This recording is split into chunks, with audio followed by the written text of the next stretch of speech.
everyone, and welcome back to This Week in Guns. It's brought to you by Patriot Patch Company, VZ Grips, MAF Tac Pack, and Primary Arms. This show offers you commentary on all of the latest firearms industry news, information, and buzz. I'm your host, Matthew Rosier, and I'm here with my semi-special co-host, Mr. Othias from C & Arsenal, available on the internet. Mr. Othias, thank you for joining. Yeah, I'm here again because Matt has a hard time making friends. Yeah, but the ones I do make are... I'm sorry, Matt has a hard time making friends that he's allowed to show to other people in public. Well, the ones I do make are some of the okayest friends I've ever had. Thank you, Othias, for being such an okay guy. I know how to put on the decent public appearance face, right? Is that why I get recruited? Well, yeah, and everyone loves you, and you're good at banter. Oh. Yeah. Okay. Although, did you see the one I did with Ivan last time? No, I started to watch the beginning, but then I honestly, I paused it, wandered off, and came back 3 days later and had forgotten to reload it. Yeah. What'd you guys get into?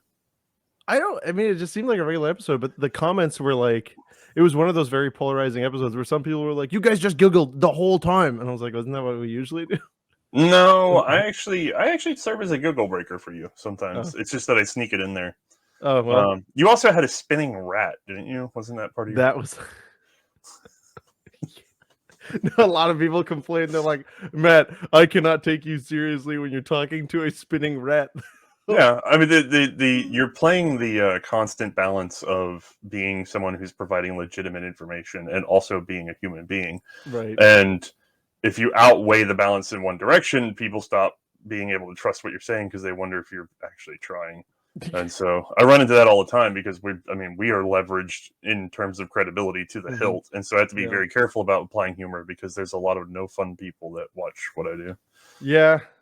I guess I might have just thought that I had more fun people in my audience than I actually do. But that's okay. I finally started a second channel.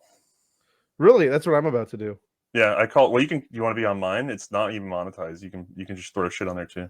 Yeah, what is it? I did Determined Idiots. Finally. Yeah. Okay. I'm just gonna let the gang submit stuff to me that I'll then put up on there, as we go do stupid things together. No, that's all right. I like it. I was gonna do a second channel. Well, now I've decided I'm going to do it, and it's gonna be because I actually want to do some shooting videos and stuff like that. And I've realized Fudbusters is kind of like pretty much the only actual straight talking information firearm channel. Yeah, but you're not buttoned down enough to really make people believe it. It's weird, but you have to sort of put the veneer on there, which sucks because I know you're sort of the opposite of what would you call it, modernist, where it's like the idea is that truth comes from power, and that's not really your opinion, but people want to see that projected thing anyway. They want to see you in a suit.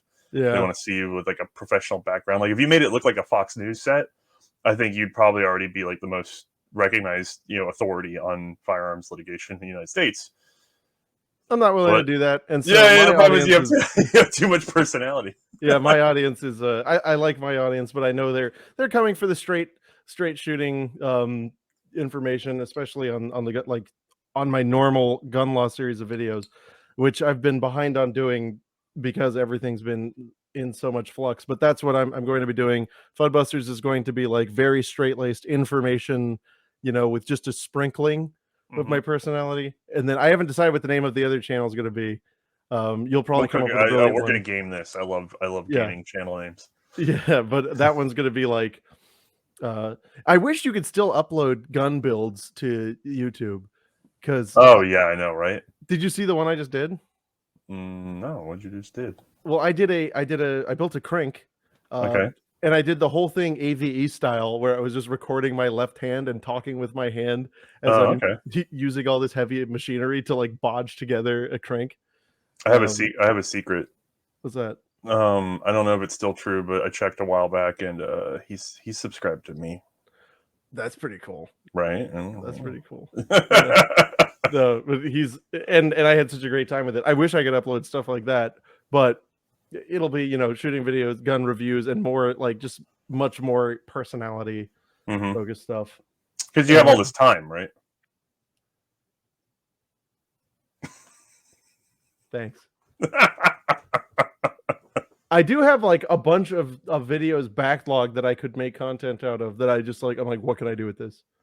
You know, because I don't have. Oh, can we do Fuddbusters t-shirts that say, "I have a gun and my lawyer is schizophrenic"? That would be good. Speaking of schizophrenia, do you get a free mount with that optic? It's like an LPVO. Yeah, it's a low power variable optic. Mm. It's a good optic. Yeah, I'm gonna be honest. I've had a lot of luck with LPVOs for new shooters, especially. If you zero them right and you get like like I had my nephew in town recently, and we're doing some shooting. He's actually a fairly good shooter just out the gate, but being able to hit out to like 400 plus yards, it was a lot easier to be able to give him, an LPVO that had been zeroed for 200, let's say. Right. And then, very minor adjustments, very clear to read. When he was confused about acquisition, he could zoom in. It gave him a lot of control. And I know a lot of people think of this more tactically, but don't forget there is, there's always a more commercial use case than you might realize. And it's a good way to, if you have clear glass with a decent eye box, like you can get at Primary Arms, then you have a better chance of sort of getting people more invested in what's going on. Right. So I also do like the first focal plane because when you're zooming in, it gives you that more granular detail. Right. I just really like it. Although I have one of these on my I have one of these I have one of these on my RFB, and I almost always shoot it on 1X. Yeah. But then you just crank it all the way up, and then all of a sudden you're like, oh, look at all my bullet drop data that I can see now. Look, I got little datas in there. Yeah, that's nice. I can read these little doodles. Yeah, I can read the doodle, and I can use the little shaper and put the dot if he's running. I mean, if the clay is flying, is moving different. Yeah. There's 223 shot shells. Yeah. So hey guys, check out. Yeah, how do they deal with that in advertising?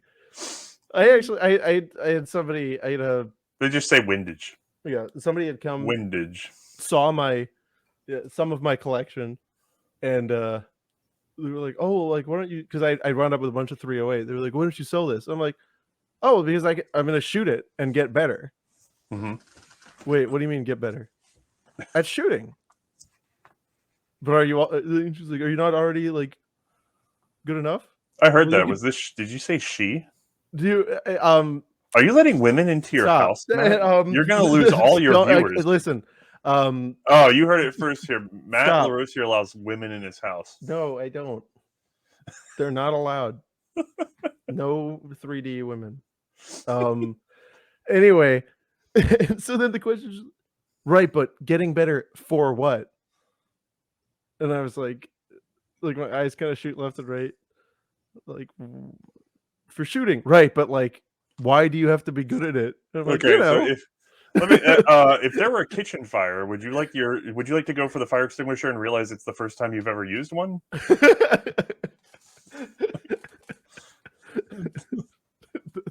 That was the first time I used the fire extinguisher, and it felt weird. Yeah, you're going, I wish I should have got really good beforehand. With these. My favorite is Suze went through, like, Suze is like a chemist, right? So she goes to this training for fire at their facilities. There's like 5 kinds of fire extinguisher depending on the type of fire they have going on.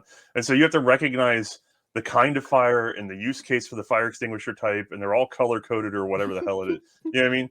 So she's going, yeah, I really like to get like this one and that one for the house. And then we went through, we drilled with them, so I'm pretty confident with them now. And I'm just going, what's funny is this conversation, everybody listens to that conversation and goes, wow, that's really great. That would be a really good thing to know. And then you're like, yeah, I drill with my firearm. And they're like, what is wrong with you? What are you planning for? And you're going, bad things? Why would you plan for bad things? Might happen? Like, it could possibly happen. Might happen? Like, nobody's accusing her of being an arsonist because she learned how to use her fire extinguishers. Yeah. But I just like, it's weird because I didn't feel prepared for that conversation. It's just like not one that I usually have. No, because you're in a bubble, you weirdo. Yeah. Yeah, no one questions why I'm preparing.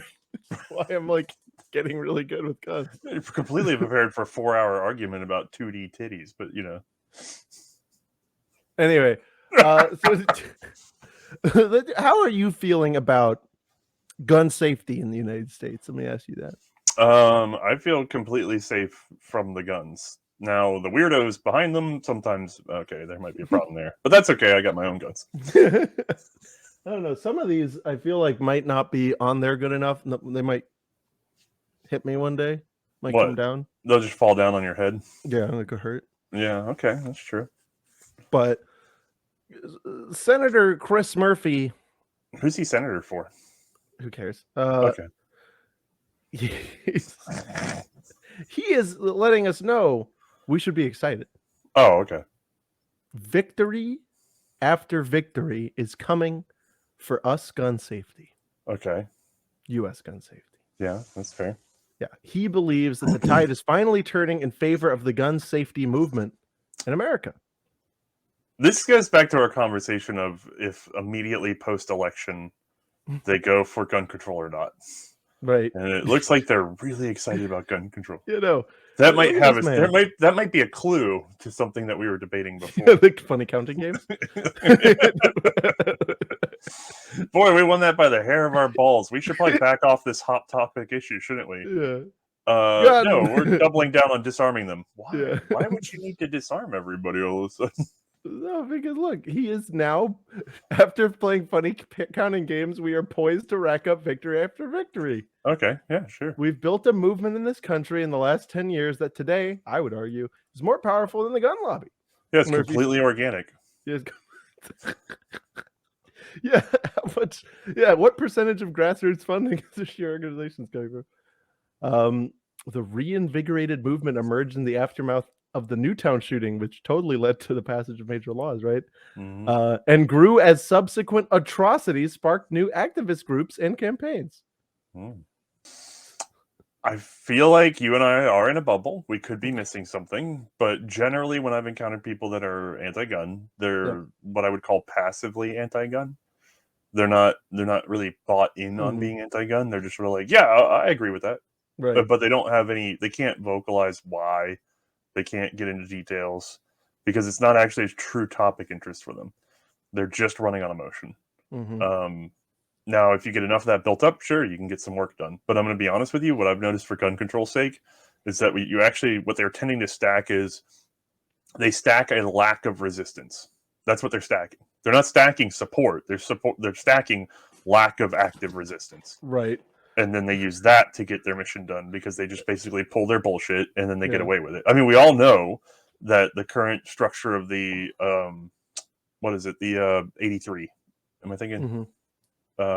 Where post 83 is that machine guns? God, my brain just locked down. 86. 86, thank you. Yeah. I knew the dates were off somehow. Firearm Owners Protection Act. They protect us from machine guns. Right. You're not allowed to do any more machine guns after 86, which is weird because that was supposed to just be a tax stamp. So how can you ban paying taxes on a thing you're legally allowed to? Oh, that's right. Because they built up enough apathy by that date that people don't understand their rights were inhibited in that way. And we're still trying to unpack what is now a bunch of essentially institutional momentum that keeps us from being able to own new machine guns. Yep.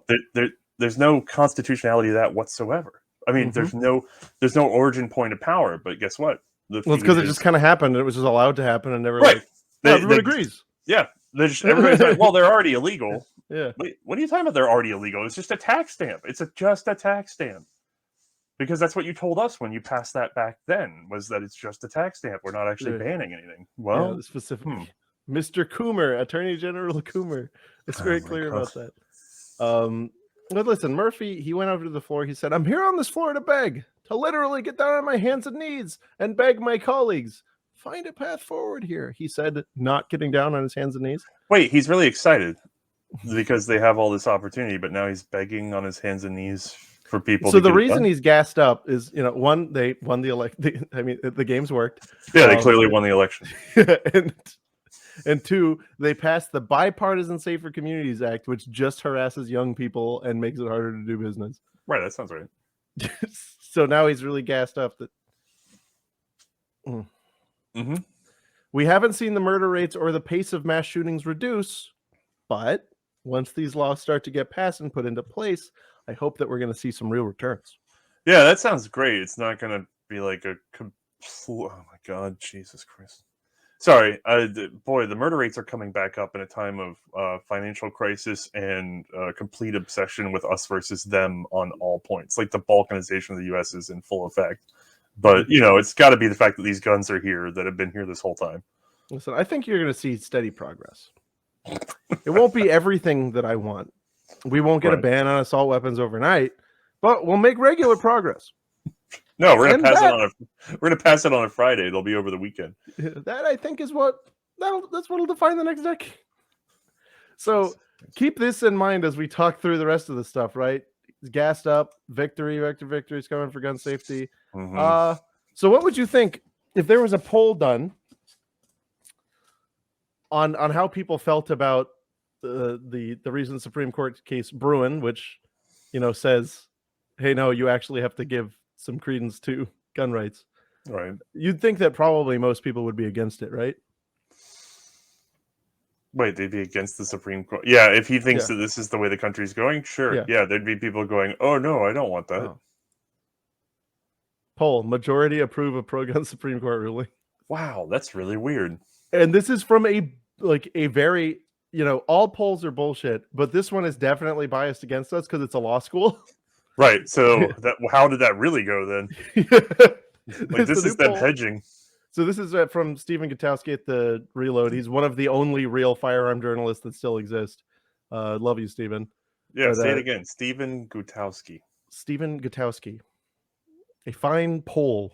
One of the finest polls I've ever seen. Mm-hmm. So anyway, and it's about a new poll. From Marquette University's law school, released on Wednesday, shows 64% favor the ruling in New York State Rifle and Pistol Association. 35% they oppose it, with a sizable enthusiasm gap. 36% of respondents, the largest single share, said they strongly favor it, and only 16% strongly opposed it. So I wonder how many the opposers were opposing it because it didn't go far enough. Because that's in there somewhere, right? And this poll is taken after the effects have started to be felt. So they're striking down laws. They're calling people and they're going, "Hey, how do you feel about New York being able to have they have to be able to do the concealed permits now?" These people going, "Oh, I'm deeply opposed. Why do we need permits?" They're going, "Okay, Mark, that is deeply opposed." Come on, we gotta get more. Yeah. So he talks about here in some of the rulings that came, as this poll was being done. New York's carry law, Colorado's assault weapon bans, and the federal ban on those under felony indictment, which was always a funny little secret Santa gift for people trying to just buy guns. Mm-hmm. So there was a 50-cent. The poll found 56% of respondents disapproved of the job the Supreme Court is doing overall. So that's interesting. And the university thinks that overall drop in popularity is overturning Roe v. Wade. Which that could be. I don't care. I want to hear what the script is before they ask the question. You know what I mean? That always matters, and they never give in these polls. Oh yeah, they never do. Well, maybe let me click on the actual results here. Oh no, here it is. But of course, this doesn't show you what they actually asked. Right. A Supreme Court decision on the right to possess a gun outside the home. Here are some recent topics in the news. How much have you heard or read about each of these? And then a lot of little blah blah blah. This is boring. This is boring for audio. This is boring. Never mind. Okay, there's data. These are a lot. There's a lot of numbers, but it doesn't really tell us the context. Yeah, but we're gonna look into it and figure it out. And by that I mean me, and it'll probably be too boring. Yeah, nobody cares. But you know what people do care about? What? A good internet website online, feezygrips.com. Okay. Feezygrips. Hold on. I just got a new set of Easy Grips. Oh, really? What'd you get? Yeah. Well, I'm going to grab it. Why don't you tell the guys about your guns with Easy Grips? Okay. So I've heard that the hardest thing for people to deal with is what's known as a chronic medical condition, because hearing the same thing over and over and over again really wears on the people around you. So when I tell you for the 15th time that I do actually have a carry gun with VZ grips on them, or on it rather, you're probably bored of hearing that. But the reality is, every single day, day to day, for now several years, a pair of VZ grips have been on my concealed carry, and I have beaten the royal S out of them, and they haven't broken. And until the day that I give you a review in which, like, oh, they finally cracked, then maybe that would be some new data. But in the long time, in the terms that we have so far, you're just gonna have to deal with the chronic condition that is me having VZ grips and them working and never causing me any problems. So made in Florida, yeah, which is big. Which is a good, by the way, good product reviews are boring product reviews in this category, because it's just like, have I ever dropped my gun? Hell no. I mean, blood or peanut butter, it's not coming out of my grip, because those G10s are very aggressive. Yeah. So I found, this was one of my greatest pawn shop finds. Okay. I saw this high power sitting in a case. Oh my God. Right. And now it's got That's hyena actually brown on weird. it. That's really handsome, actually. It's really handsome. I told you. Yeah. This, and I look at it and I see the big 40 on it, 40 Smith & Wesson. I'm like, what is that? This is one of those FEGs, the Hungarian high powers, that were made for the Latvian police contract, where the Latvians just wanted a high power in 40. Okay. And FEG did an unbelievably bad job. Really? Like, yeah, no, so FN actually did make high powers in 40. Okay. Where they made the slide thicker, they made the locking recesses. Yes, but this wider. is FEG. This is FEG. So they literally took the 9mm high power and just bored it out.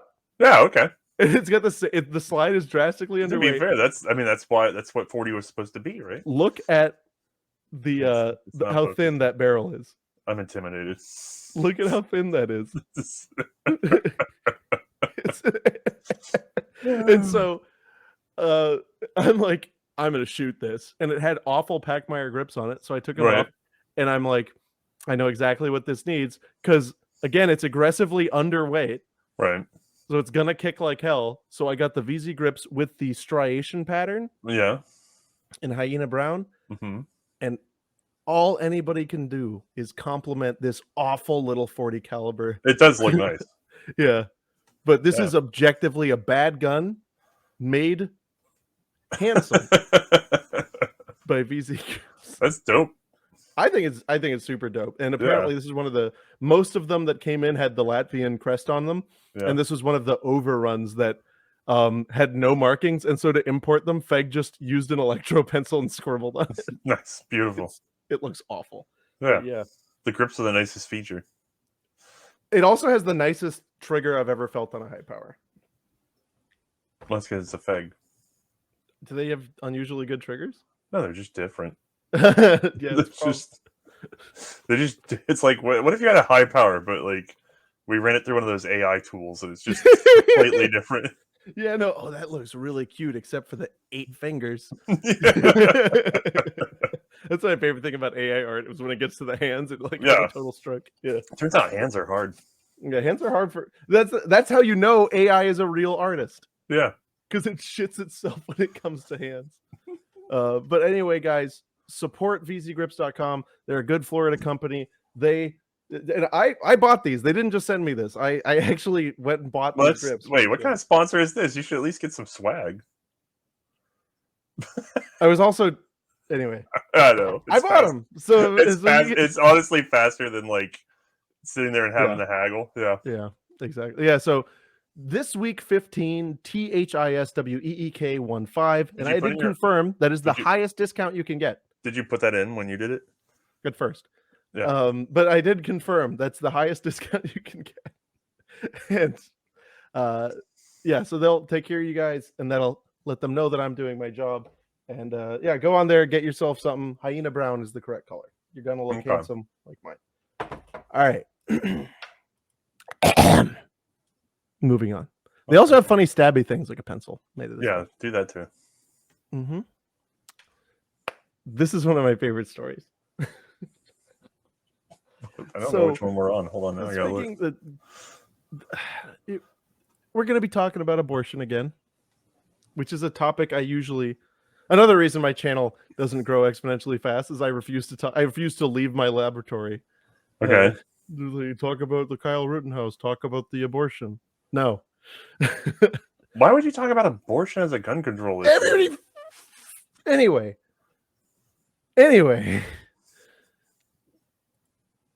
California did that cute thing. Do you remember when everyone was talking about it? They're like, "Oh yeah, Texas did the law where it was an abortion law, and bounty. So we did it, but guns." Wait, it's like, no, you didn't. Wait, hold on. I'm confused. Let's wind back. Texas did a bounty system on people. How is the fee structured? I can't remember. If you managed to report an illegal abortion, you got something. I can't remember. Yeah, you got cash. Okay. Which states do all the time. It's like a private attorneys general thing, and because it's way cheaper than actually having law enforcement go out and pursue these types of things. In Florida, we do it for telecommunications. Right. If you find a crime, see something, say something, get cash back. Yeah, exactly. And so California is like, we're going to do the same thing, but for guns. Okay, so when somebody in California sees a gun crime and they report it, and it turns out to be true, they get cash back. No. Okay. If you sue California over gun laws... So if an individual in the state of California sues the state for infringing on their human rights... Yeah, then the state gets attorney's fees. From you? Yes. So if you defend your human rights by paying for your own attorney to fight the state will bill you after they take away your human rights for the privilege of having taken away your human rights. It's the same thing. It's the same, right? Really freaking nuts. So that would be equivalent to that would be if Texas said, if you sued the state of Texas for the right to have an abortion, the state will collect attorney's fees from you for even trying. Is that what that would be the real equivalent? That right? would, yeah, but they just everyone kept saying, this is so genius. They're using Texas's logic against them. It's like, no, it's not. You maniac. It's a perfect mirror. I mean, unbelievable. Wow. How well, it is. It's actually backwards. And also upside down though. Jesus, so it's freaking anyway. Yeah. So yeah, they were sued. Matt, how could that ever be abused? Like how could the state abuse the authority to punish you? I mean, it's already a punishment to have to pay an attorney and sue the state to get your rights back anyway. Right. But on top of that, to be billed for the state's efforts for trying to make you do a thing. Holy crap. So, how dare you want to try for freedom? It's really good, isn't it? I mean, so they were sued over this. And after the lawsuit started, the attorney general goes, whoa, whoa, whoa. We're not going to be enforcing this unless Texas's law is upheld. What the? It's like, okay, hold on. Now this gets even weirder. So you're going to punish the members of your own state. Yeah. For what another state is doing. Yes. Because Texas has. What is every conservative in California supposed to be an actual resident of Texas somehow? Like, the hell is what has the California gun owner got to do with the Texas anti-abortionist? Well, so this was actually California's argument was that because the attorney general said he wouldn't enforce it unless some completely unrelated thing happened in Texas, that the case was moot. And so they shouldn't be sued. And this went before Judge Benitez. No, wait. Was this passed as some sort of law? Yes. Okay, so it's not mute. This bothers the crap out of me. This is the standing thing that you and I talk about all the time, which is that we can just pass a law, and as long as we don't enforce it, nobody can stop us from having this law. That's hot garbage. Excuse me, no. So there is a doctrine called that they're trying to abuse here about voluntary cessation. Okay. And so Judge Benitez, who's everyone's favorite Second Amendment judge in California, he said, does jurisdiction continue to exist in light of the defendant attorney general's statement of non-enforcement? In other words, is the case now moot? No. A state actor's voluntary cessation of unconstitutional conduct does not moot a case. More is required than just voluntary cessation. So the way they mooted it in New York the other time, right, there was voluntary cessation plus the local government worked with the state government to pass a law on the state level to prevent them from ever doing it again. Like, Okay. that's how they mooted that case. Right. But yeah, it would usually be sufficient if a state legislature repealed the offensive law, and might be sufficient if the attorney general issued an official opinion that the statute was unconstitutional. But here, the defendant attorney general could leave office and a successor might begin immediate enforcement, which makes perfect sense. You can't, like, this is basically the state's trying to pull a whoopsies, takesy backsies Right. clause. Like, oh, wait, hold on. Oh, you students? Oh, whoops. Sorry, I'm not going to do it. That's like, and then they expect the courts to go, oh, you heard the man. He's not going to do it anymore. I said it, but I didn't mean it. Wouldn't it be, what kind of state of the law would we have if that flew? Jesus Christ. If just every time you got sued, this is like the equivalent of like that one relative that says something really awful to you, but then says, I was just kidding. Just over and over and over again. Oh, where'd you go? I'm alone on the screen now. You're alone on the screen, but I'm still here. Okay. Are you hiding? No. Okay. I thought you were going to talk longer. That's like saying, I'm just joshing with you, and then he punches you. Yeah, no, it's one of those things where it's like they keep saying shit, and when you get offended, like, hey, I was just kidding. No, it's just kidding. Don't get so sensitive. Yeah, I'm not very sensitive. You're very mean. Yeah. But anyway, did you hide so you could do bumps of cocaine? Is that what that was? Stop it. No. Okay. You were talking. I thought you were going to talk for longer. I'm trying to get better at this.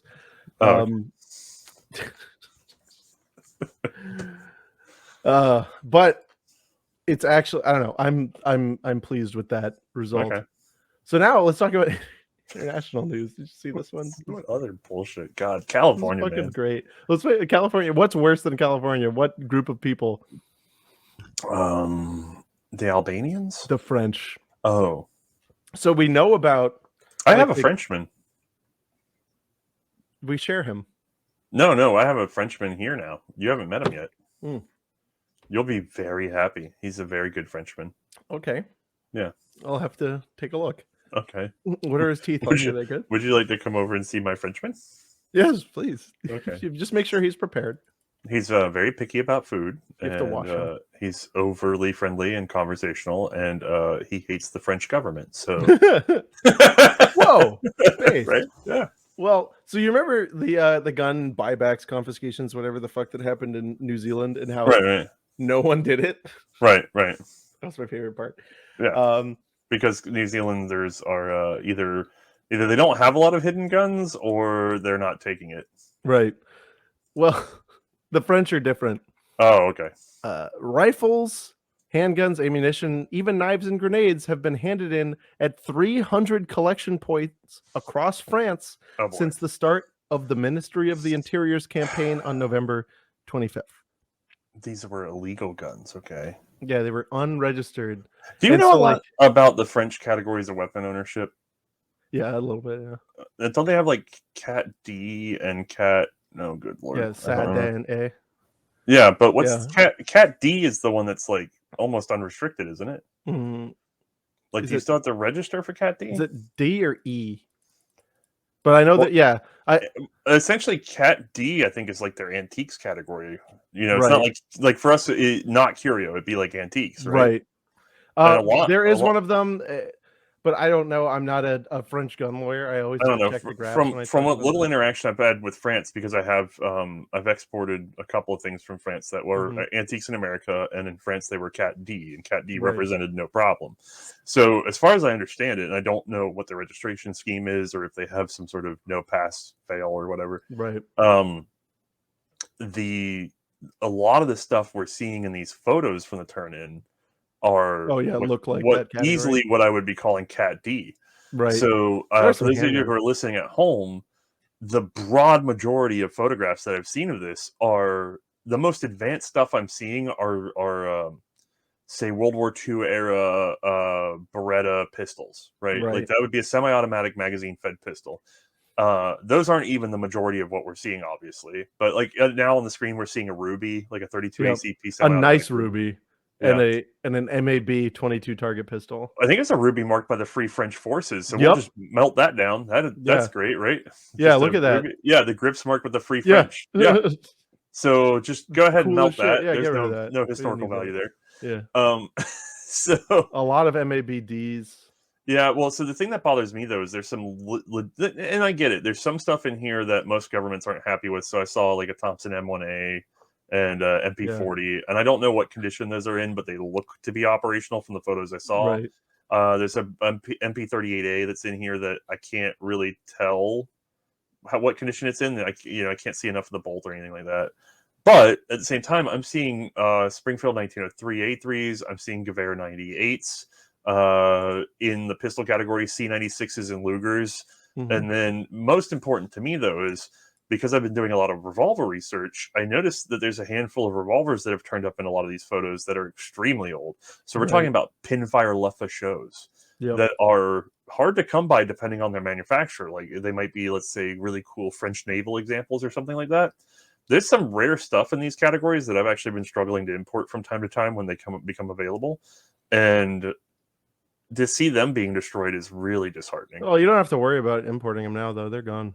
Yeah, I know. There's that problem too. And these are things you don't have to worry about it. At least you don't have to like think about, geez, how would I get that? You know? Yeah, the historical pieces are things we just can't get back, and it bothers the royal crap out of me. But look, they got all they got a box of Grandpa Pierre's corroded 22. You're laughing, but do you know how freaking good that ammo is for like over here? A bunch of really oddball Belgian and French cartridges from the turn of the century that have piled up in a box like that. Yeah, no, and a crap ton of 9mm Flaubert rimfire shot shells. I see. Right, that'd be awesome to have. Yeah, I wonder how many rounds of 6mm rimfire that like. Oh. In terms of American value, I wonder what's been destroyed. It's probably in the millions. Got to be millions. Yeah. So by Wednesday, and this is still going on, 65,000 firearms had been turned in, along with 1.6 million bullets and other projectiles, whatever the hell they mean by that. I'm sure a lot of it's junk, but there's just some treasure in there that feels really unfortunate. My favorite is the way people are responding to this over there. And so, like, the guy I showed, that old man who was talking still with a mask, nice programming. They were my dad's, and I didn't know what to do with them, Lionel said at a police station in Nice in southern France when he handed over his weapons. I don't really like guns, and since there's a way to get rid of them cleanly, there's a moment you have to get rid of such souvenirs. Oh, God. And so then the police commandant, Florence Gavello, he says, this campaign is here to help French people surrender these objects that are rather cumbersome for most. Jesus. When we talk to them, they're quite happy about getting rid of them. Can't fix it if they don't have the will, I guess. They're not people. Anyway, that's like, that is just such a French. I like when I. By the way, look, if it was all high points and stuff, like remotely modern stuff in the past 30, 40 years modern, right? Because even 40 years ago would be modern by context now, right? Right. 1980s guns, 1970s guns, 60s guns. Right. I mean, we're really pushing back the dates now, right? Then you can kind of say, well, I understand it's a country that these are illegal. It's a risk for them to own, blah, blah, blah, blah, blah.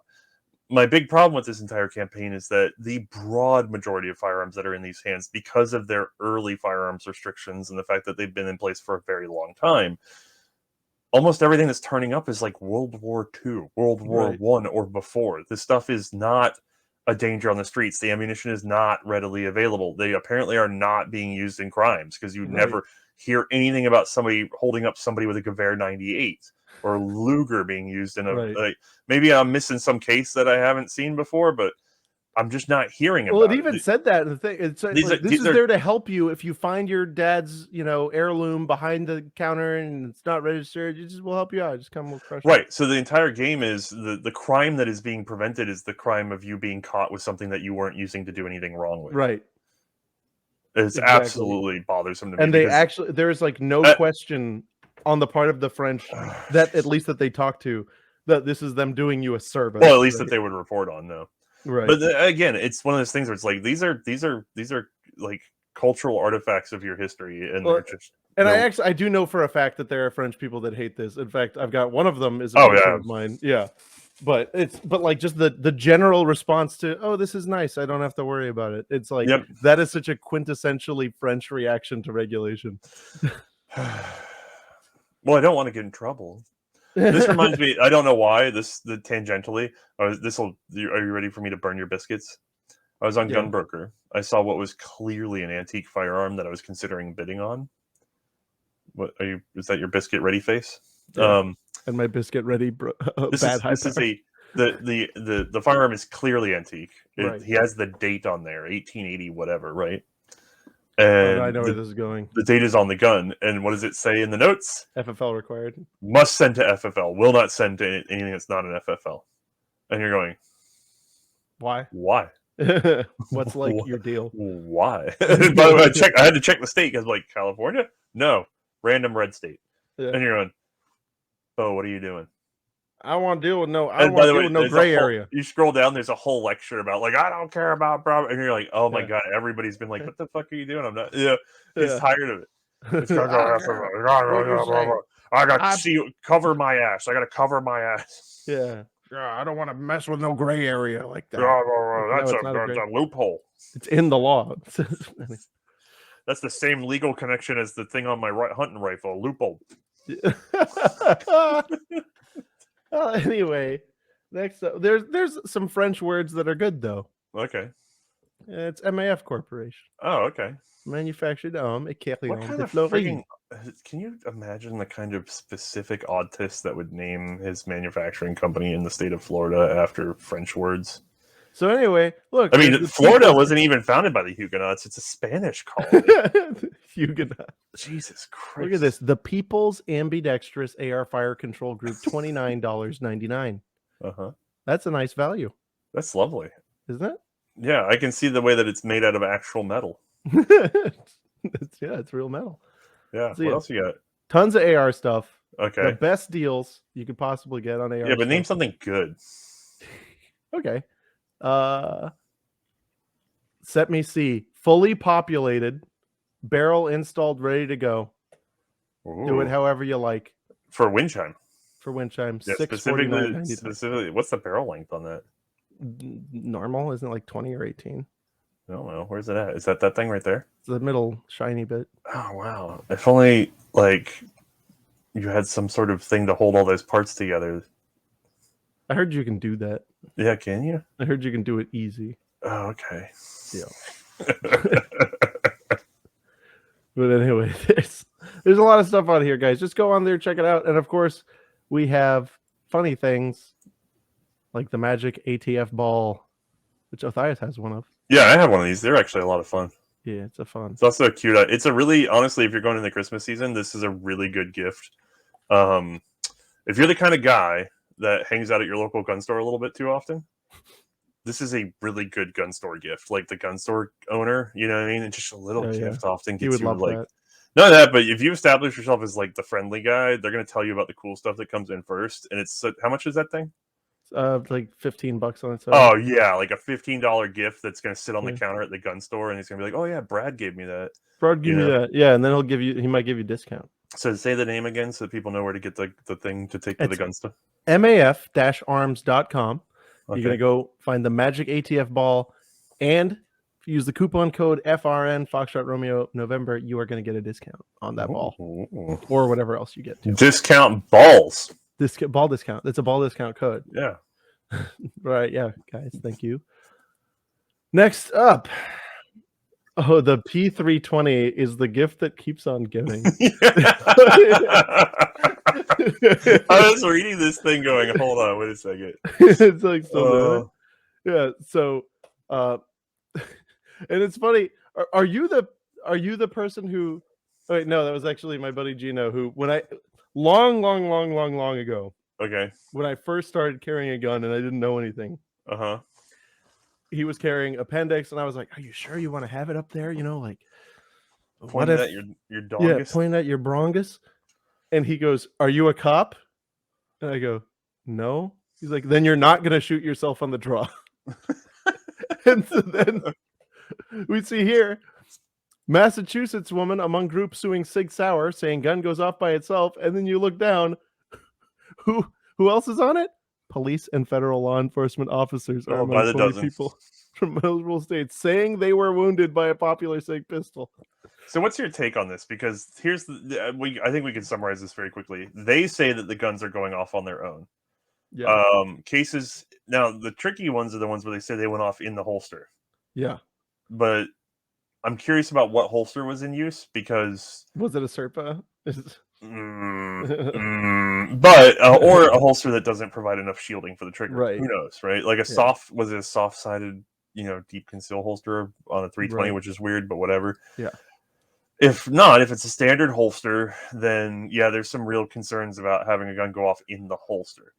The other ones though is there's examples of like people that like drew it from the holster and it just went off, right, like after they had the gun out, and then they're swearing up and down that they never touched the trigger. Yep. And then they're going, I'm embarrassed because everybody thinks I touched the trigger, but I totally didn't touch the trigger.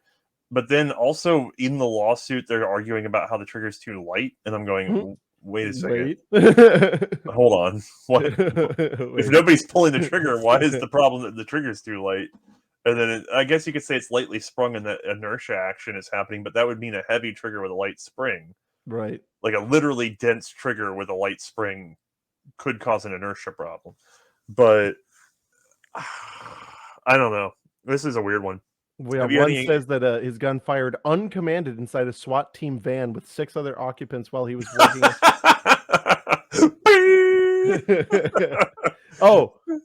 Bro, he removed the SIG from his holster, looked for any obstructions in its holster, and as he was holding or moving the gun in front of his body, it discharged with his finger nowhere near the trigger.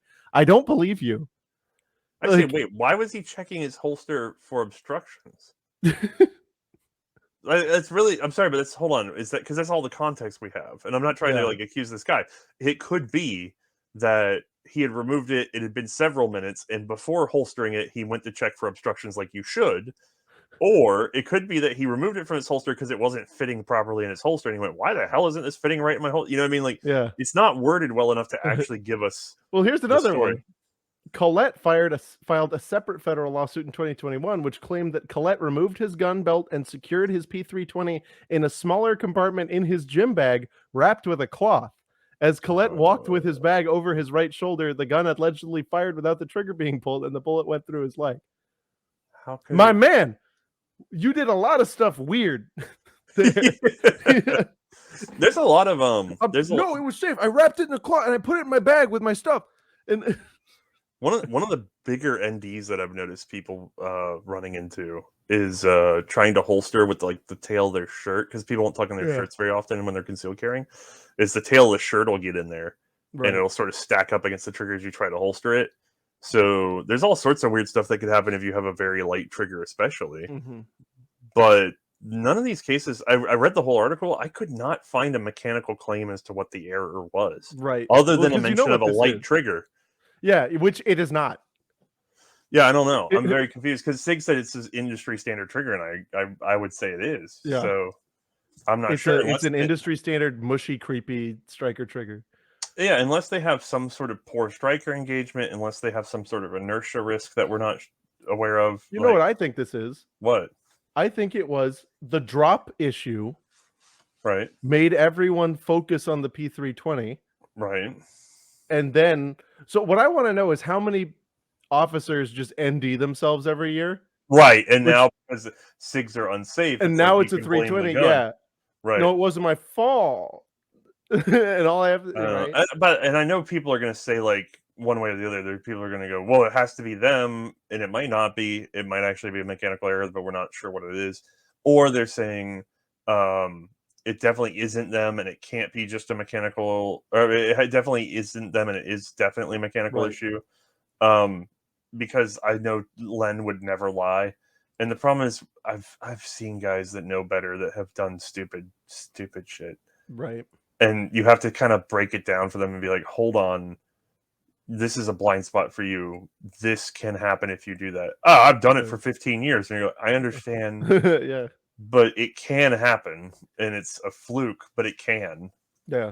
You know? It's not a usual thing. It doesn't happen every day, which is why you've been doing it for 15 years. I've been wrapping my gun in a handkerchief and shoving it in my gym bag for 15 years.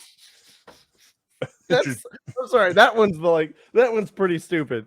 Especially when it says he threw it over his shoulder, right? That's in Yeah. there. So then you're like, okay, so then you have mass flinging around. So if something got a hold of that trigger in there, Yeah. like And got it's held like, up.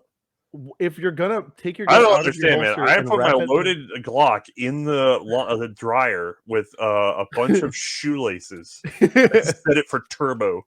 I can't believe it went off like 3 it was times. wet. What would you have done? What was I supposed to do?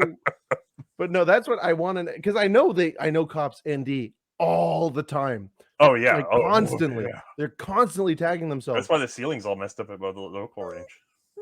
and so what I want to know is like, did I tell you this? Did I tell you the story that the oh shit, what's that little sawed off Remington called? The mayor's wait, oh no, the Remington. I know Mossberg. Yeah, Shockwave, whatever. Shockwave. Who cares? The I can't dumpster remember. defender. Yeah, the dumpster defender. Thank you. Yeah. Did I tell you the story? No. The local range had their number 6 lane down forever. I mean, forever. And I remember it being down when we went there. Yeah. And I went, God, that thing's been down forever. What's going wrong with it? And they're like, oh no, we got it fixed. And it was broken the very next day. And I went, oh my God, what happened? Well, the first time, some cop came in with a freaking dumpster defender. And then, of course, you have to shoot slugs indoor. And they're like, they're already kind of going, are you sure you got this, man? Because dumpster defending indoors with the carrier is really risky, right? It's like, blah, blah, blah, blah. Puts one on paper and then one straight through the carrier. Just obliterates it. Which, by the way, points to the shot of the dumpster defender. You can shoot through an armored carrier with that thing. Because the steel plate on the thing is no joke. Other than maybe he got the angle just right. Yeah. And then they finally get it fixed. It takes like a month or whatever, right? Like the very next 3 days later or whatever, I can't remember. It's like right away, another cop with another dumpster defender. Wait, this was a different 2 separate cops, both cops. I had to ask because they were both cops. Both cops with dumpster defender. Oh, dumpster defender again with slugs because you have to. Yeah. And just he's like, no. Like, okay, but this happened last time, so if you do that, you're off, you're out, you're done, right? He's like, boom.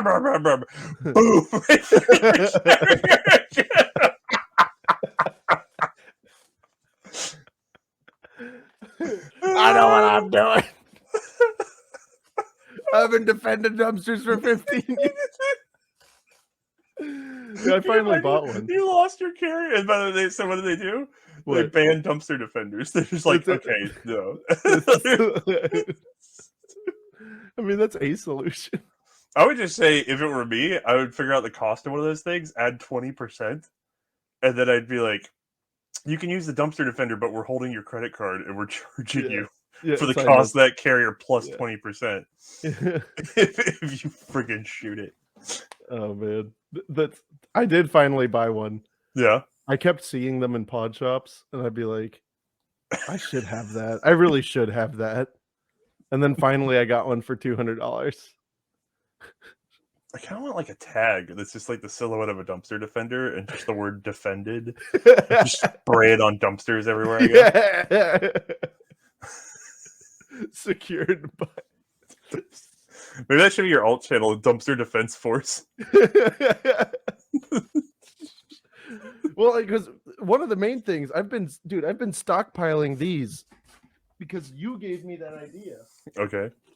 I actually just I spent like $500 and won like 8 more of these alley gats. Just for like some alt. Yeah.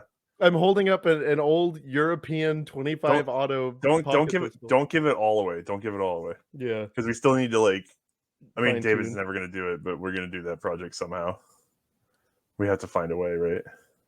Oh no, yeah, we're going to do it. Okay. Yeah, because I've been stockpiling them. The problem is you need a straight man, but we'll talk about that later. We'll figure it out. But that's what I'm thinking that's one of the big things for the new channel. Right. I'll show you the list of the ones I got. Okay, yeah. Okay. Next up, we should talk about another one of our favorite friends, hold on. How do you? Kirsten. People, how do you say the name of that politic lizard, Gillibrand? Is it? Oh, is Kirsten? it Kirsten? Kirsten. I've always I hear people saying Kirsten. It's a imagine curse, like curse words, but like Yeah. a witch's curse. Yeah. So imagine a witch put a curse on Pakistan. That makes sense. Yeah, look Yeah. at her. She looks like Curse that stand. happened. Yeah. Well, so anyway, she is calling upon the feds to implement advisory for financial institutions to report suspicious gun purchases. What the hell is behind her in that photo? Did you go back? What is that? That's my man. That's a scary motherfucker to have standing Yeah. behind you. Yeah, what's under his hood? For even it's not looking like if you Yeah. go look at this It's article an from the actual notes, alien. there's like a dude like with sunglasses and a hood up, but then like Yeah. the hood's popped up like something's under the hood, or maybe it's got like a little fro going on under there, but Yeah. you can't see it. But it's a dark bubble-headed MFer with some sunglasses on, like mean Like, but like mugging blind behind her. people sunglasses. Yeah, Yeah. he went to get optical surgery. Yeah. So she is urging the federal justice and treasury departments to swiftly implement methods to track mass shooters and gun traffickers. Okay. And what is wait, this? What? Well, in Wait, hold on. September, How do we track this? the International Organization for Standards, that's ISO, approved a merchant category code, that's MCC, in order to keep a close watch on people making large-scale purchases of firearms and ammunition. So, because ISO came up with a merchant category Wait, what do code, they call large scale? I'm so confused. Bulk I don't buying? there's no information. Okay, I'm on this list. All right, let's go. Yeah. And so her whole thing is she wants now Treasury to make the finance lizards make businesses track these codes, and then what they're going to do is that the financial institutions are going to submit suspicious activity reports, that's SARs, whenever they believe. Yo, they got SARS? Yeah. Whenever Okay, so if you buy too many guns, they're going to give you SARS? they're going to send you a blanket. Okay. I Whenever find that offensive. the bank believes that you've made a purchase to commit terrorism, human trafficking, and fraud. There is currently no policy in place for financial institutions and law enforcement to report suspicious mass purchases of gun and ammunition. How do you know? Okay, first of all, hold on. I'm so confused. All the shooters usually go in with like one or two guns, and just not even that much ammo, realistically. Right. So what is this? I'm so confused. Like, what is this really supposed to accomplish? Who, other than the one that was like a government plant that had all the guns and ammo, The one that's specifically methoded here?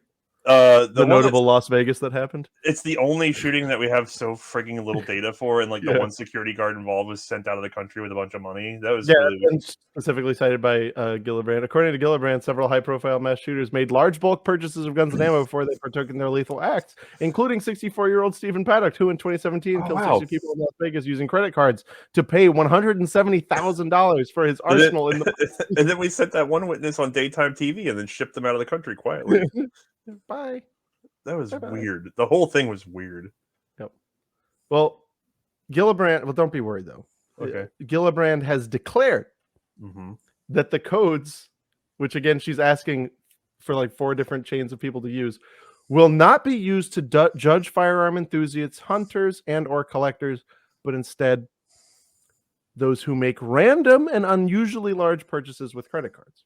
Okay, do you not understand collectors? You said you're not going to target collectors. And what did you just say? Random, unusually large purchase. Oh, that's the definition of my freaking life. No, it's literally, because we don't go into every pawn shop doesn't have the cool thing we wanted, right? God. But then sometimes you go in and they're like, hey, we got all this weird ammo. It's 7.65 Argentine. Do you want it all? Yes. That doesn't happen every day. Right. Have you ever had something like that happen? Oh yeah, all the time. Yeah, I bought out.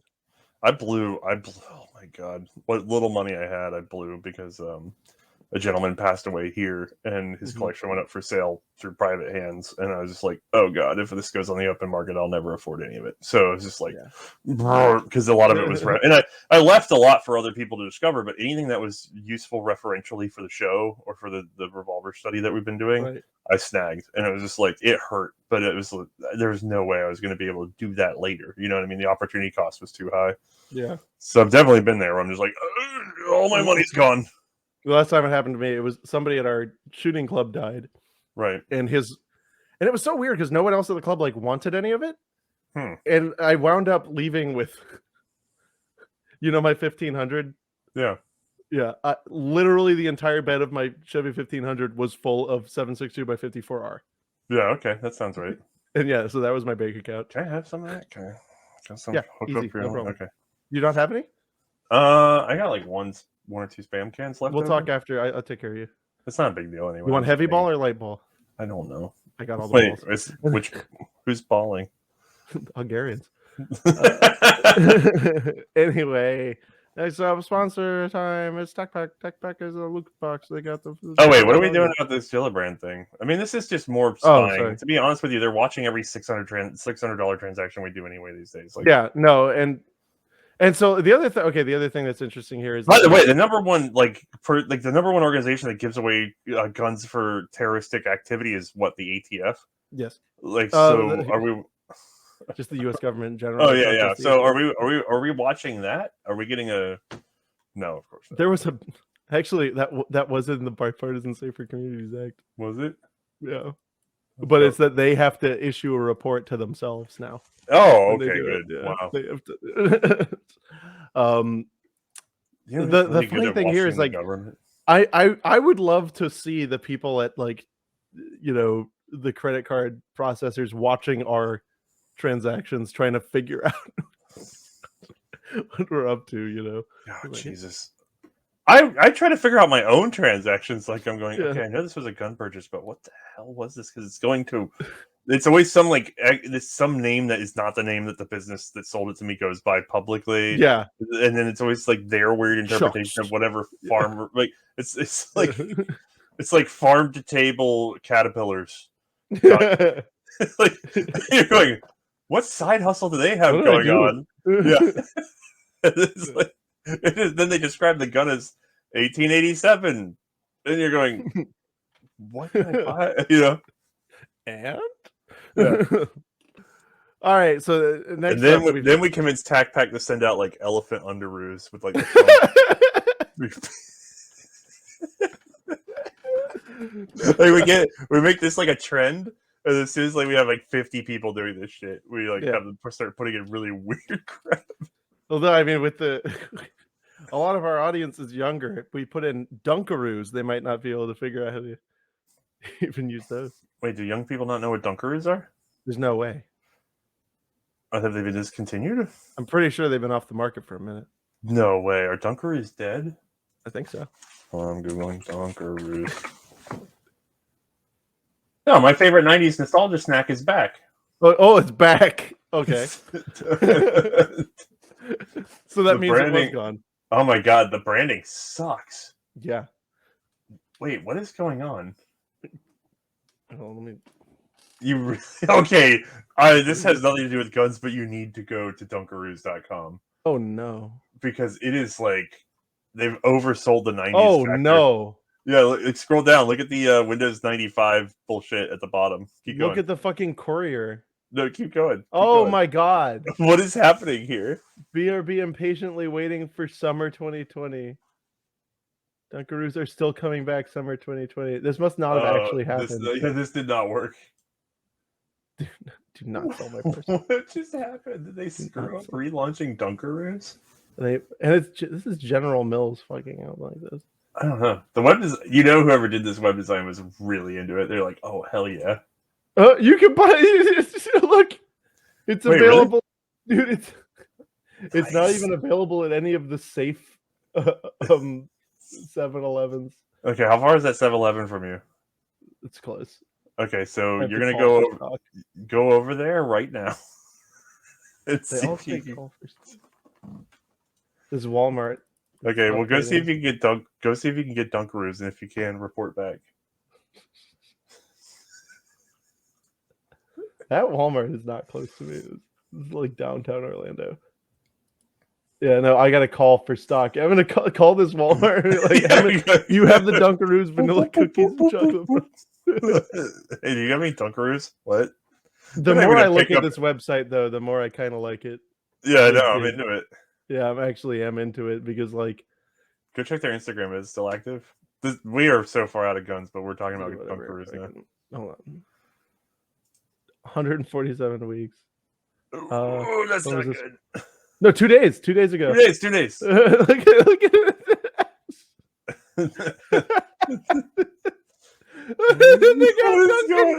He's got a hat.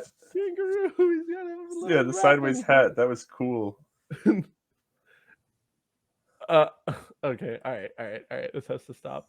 Okay. This has to stop. Complete Dunkaroo sidetrack. Yeah. Good thing Matthias was here to keep you roped in. Yeah, fucker. Anyway, so you remember how like we kept talking about how hey, when you go off target and you start laughing like an idiot, you're a jackass. But when Matthias shows up and drags you off topic repeatedly, that guy's cool. Oh no, that's funny. That's funny. Yeah. That was nice because I related. Yeah. So you know how earlier they kept talking about how we've had a drastic increase in gun crime and the death, right? Okay. So here is like there was a whole interview on NPR, and they really lay it bare. Okay. Right? Research. Oh, wait, whoa! Are they're naked? Yes. Because I don't want to see NPR naked. Research sheds light on the dramatic rise in gun-related deaths since 2004. No, actually, and I'm looking at the reporter. Maybe when you read through this, like it's all right here. Okay. But I guess when they say it on the radio, they manage to like say some of this stuff a lot faster. Okay.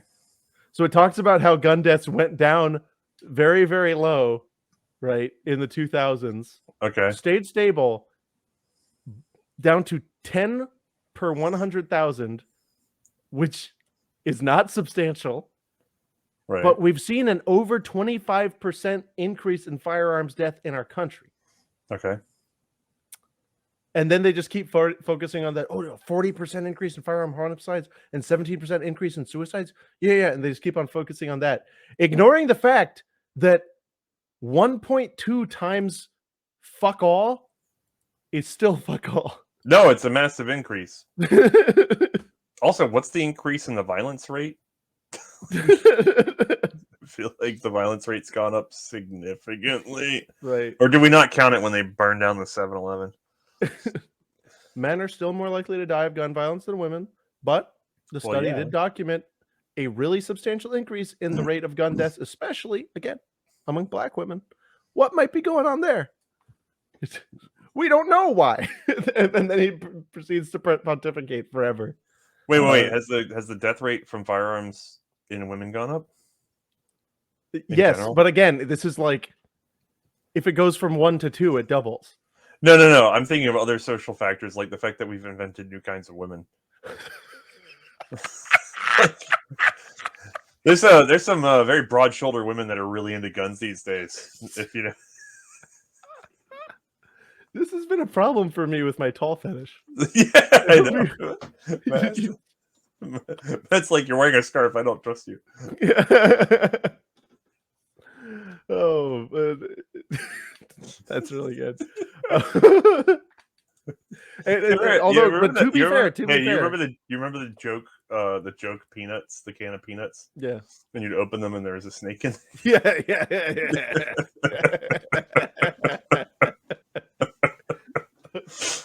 Whatever happened to that? It's a new game. It's still around. It's a skirt now. Yeah, it's different. It's different. To be fair, though, trans people are disproportionately violently victimized. We won't talk about the reasons, but it probably. But if they're counted in female statistics now, probably. I mean, I've seen this in other avenues, so I don't know. I'd have to check to see which numbers from when. But we have seen this, like, I can't remember what country was it, but they noticed all of a sudden there's like a much higher instance of women raping And they're just like, wow, women are suddenly raping everybody. And you're like,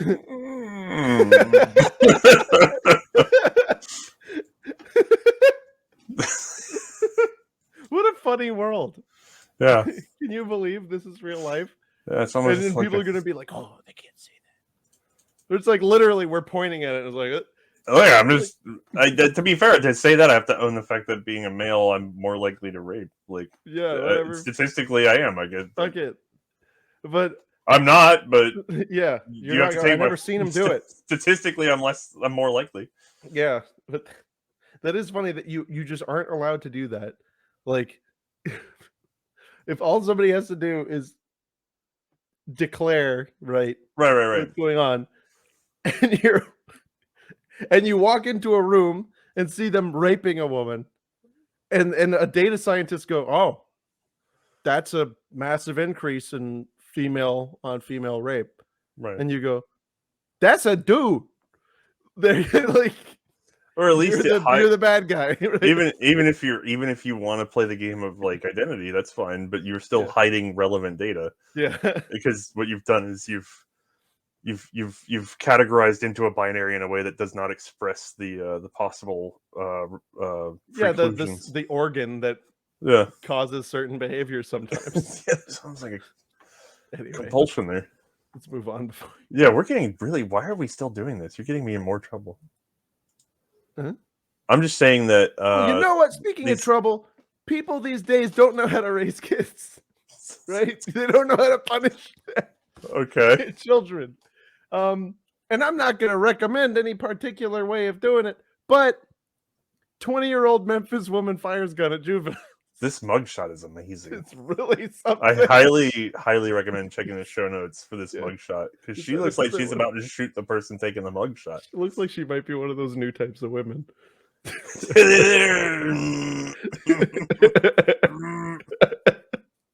Alexius DeBerry was charged with 6 counts of aggravated assault for shooting at 6 underage people. I mean, that's not cool. Obviously, that's jacked up. You're not supposed to do that. But it's like, oh my God, what an insane situation. So let's figure. Yeah, on December 3rd at around 10:30 a.m., again, the situation only gets worse. It's 10:30 in the morning. Right.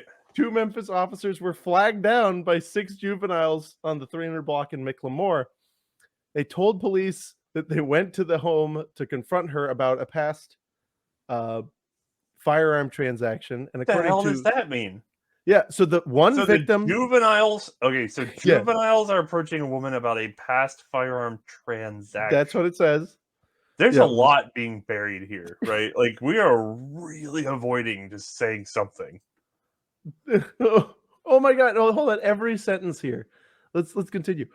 So I'll read that whole sentence. One victim told police that she went to DeBerry's home to confront her about a past firearm transaction. According to reports, DeBerry then used a black handgun to fire 3 shots at all of the juveniles. Officers went to the scene and discovered a stolen handgun inside of a purse. DeBerry later admitted to police that she shot at the victims with the stolen firearm. And that's the whole story. What the? We are really not putting anything out there, are we? Like, Jesus, man. There's so much more to this story. Yeah, there's a whole short film here. This is this is amazing how little they are willing to say. What the hell does this even mean? This is a... What was this? What was the nature of this past photo? Transaction? Really? Yeah. Hold on, let me put that back. That's big. There's so many mysteries here. I have many questions. Yeah. Look at how much story you can hide in this. Out the whole text, the article. Yeah, that's nuts. You could write a book about this day, I'm sure. And here it is on Memphis Channel 3 News website on the internet. Whatever. Okay. All right. Last what up. Trouble are we gonna get in now? Fucking who cares? Okay. Patriot Patch Company supports all of the things that we have said tonight. Okay. They have custom designed patches, apparel, and accessories for any. Yeah, they told us to do it. We didn't do it. Yeah, they said this is actually a script for any freedom-loving individual. As you can see, I have the This one? It won't focus. Oh, American Yeah. Defense. Oh, did American- you try using that as like a Diners Club card anymore Yeah. They didn't think it was funny. yet? Let's see what the new patch of the month is. It hasn't come in for me yet. Oh wow, look at that. He's saying he's got a kukiri. Is that what you call those? Or a gurkha? No, it's a cookery. That's The Gurkha's the guys that have the cookery. Yeah. And He's got a weird. Santa's got kind of a weird vibe. Yeah.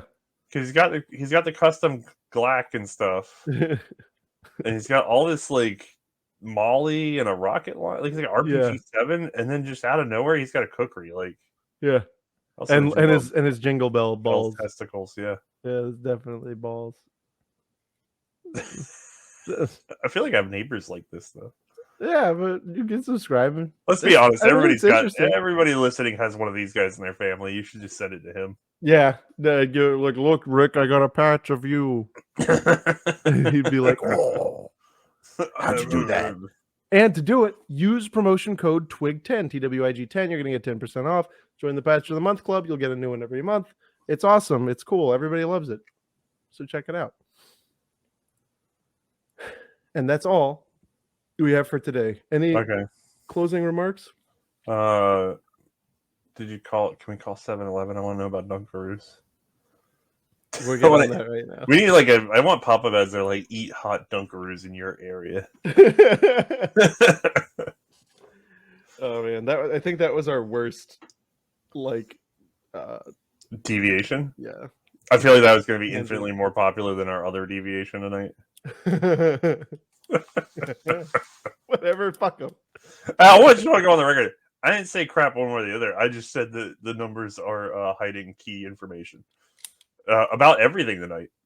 All the numbers are very. If we've learned nothing else today, it's that numbers are very easy to fit. Yeah, no, exactly. I'm 100% with you. Yeah, we're literally just pointing out you attach meaning to data, but the inputs without context. Yeah, the inputs drawn have a lot context. Yeah. There's a lot of variation in the meaning of the inputs. Yeah, you need to know if it was an input or an output. All right, boys, of all flavors, new and used. We'll see you next time. Are you tasting the boys?